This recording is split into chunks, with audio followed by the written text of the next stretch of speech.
हीरागढ़ नाम का एक गांव होता है जो कि श्राप से ग्रस्त होता है। वहां आधे सूरज आधे चांद का श्राप होता है। एक रोज उस गांव के मुखिया की बेटी मुस्कान कई वर्षों के बाद अपने गांव आई। वो शहर में पढ़ाई करने के लिए गई हुई थी, लेकिन जब वो अपने गांव लौटकर आई तो वहां का नजारा देखकर हैरान रह गई। कुछ जगह तो चांद की चांदनी और कुछ जगह सूरज की चिलमिलाती धूप थी। ये सब देखकर वो हैरान रह गई। जब वो अपने घर के अंदर गई तो उसने देखा कि उसकी माँ बिस्तर पर बीमार पड़ी है। अरे बिटिया, तू आ गई। हम कब से तेरा इंतजार कर रहे थे। कैसी है मेरी बच्ची? मैं बिल्कुल ठीक हूँ पापा, लेकिन ये माँ को क्या हुआ? ऐसी हालत कैसे हो गई इनकी? अब क्या बताऊं बेटा, थोड़ी बीमार हो गई है, इलाज चल रहा है। तू हाथ मुंह धो ले, मैं खाना लगा देता हूँ। पापा, ये इस गांव में क्या हो रहा है?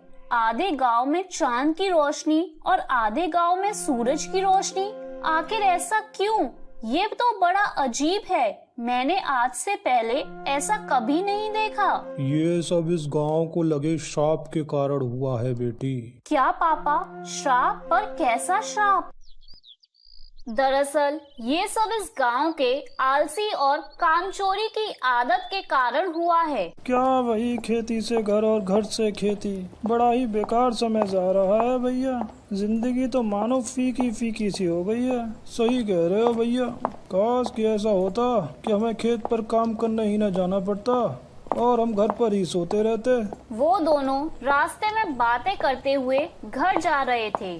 तभी उस रास्ते से गुजरने वाले साधु बाबा ने उनकी बातें सुन ली। वो साधु बाबा थोड़ा आगे बढ़े तो उन्होंने देखा कि कुछ लोग आराम से पेड़ की छांव में बैठकर गप्पे हाँक रहे हैं। उस साधु बाबा ने देखा उस गांव के सभी खेत सूखे पड़े हैं। सभी आलस के कारण या तो अपने घरों में सो रहे हैं, लेकिन खेती बाड़ी की तरफ किसी का कोई ध्यान ही नहीं है। उनमें से कोई काम करने के लिए तैयार ही नहीं है। साधु बाबा उन आदमियों के पास जाते हैं और कहते हैं, ये कैसा गांव है? यहाँ खेत बंजर पड़े हैं और कोई भी खेती नहीं कर रहा है। सबके सब या तो आलस के मारे सोए हुए हैं या गप्पे हाँके जा रहे हैं। इतनी धूप में कौन खेती करे? धूप में काम कर करके हम गांव वालों का शरीर खराब हो जाएगा। और नहीं तो क्या, ऐसा होता इस गांव में आधा सूरज और आधा चांद होता। जिसका धूप में काम करने का मन हो वो धूप में काम करता, और जिसका छाव में काम करने का मन हो वो छाव में काम करता। उन लोगों की बातें सुनकर साधु बाबा गुस्से में आ गए और कहने लगे, मैं इस गांव को आधे सूरज और आधे चांद का श्राप देता हूँ। जब तक तुम गांव वासियों को कुदरत के इस नियम का एहसास नहीं होगा, ये गांव ऐसा ही रहेगा। उनके वहां से जाते ही अचानक आधे गांव में अंधेरा छा गया और आधे गांव में सूरज की रोशनी आ गई।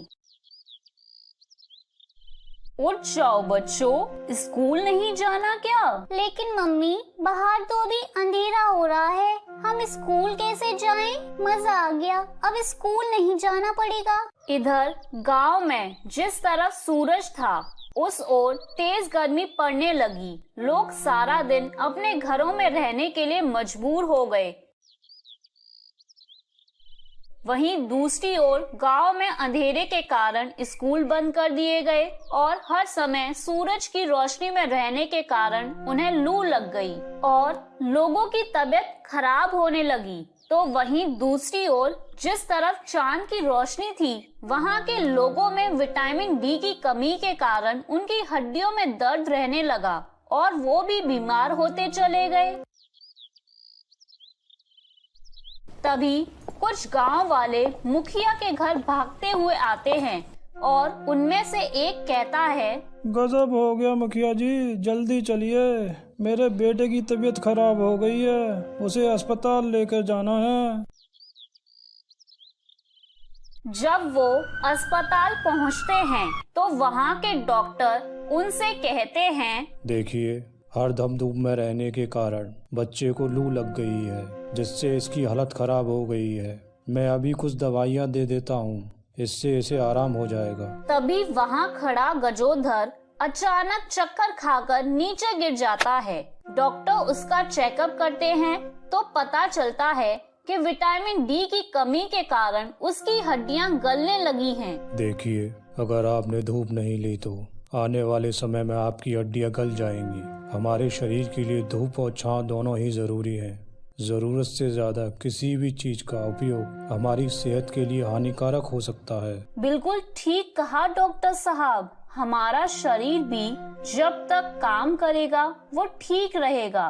इसे आराम की आदत पड़ जाएगी तो ये हमें नुकसान पहुंचाता जाएगा। सब गांव वालों को अपनी गलती का एहसास हो जाता है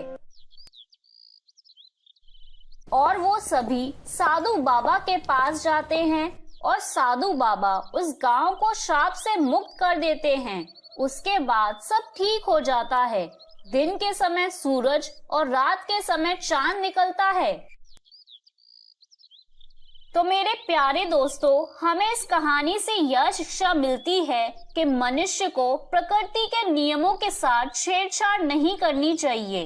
प्रकृति ने हमें जो भी दिया है उसकी हमारे जीवन में महत्वपूर्ण भूमिका है। तो मेरे प्यारे दोस्तों, कैसी लगी आपको मेरी ये कहानी? मुझे कमेंट करके जरूर बताएं और इसे अपने दोस्तों के साथ शेयर करें। और हाँ दोस्तों, अगर आपने अब तक मेरे चैनल को सब्सक्राइब नहीं किया है तो जल्दी से नीचे वाला काला बटन दबाकर सब्सक्राइब कर लें।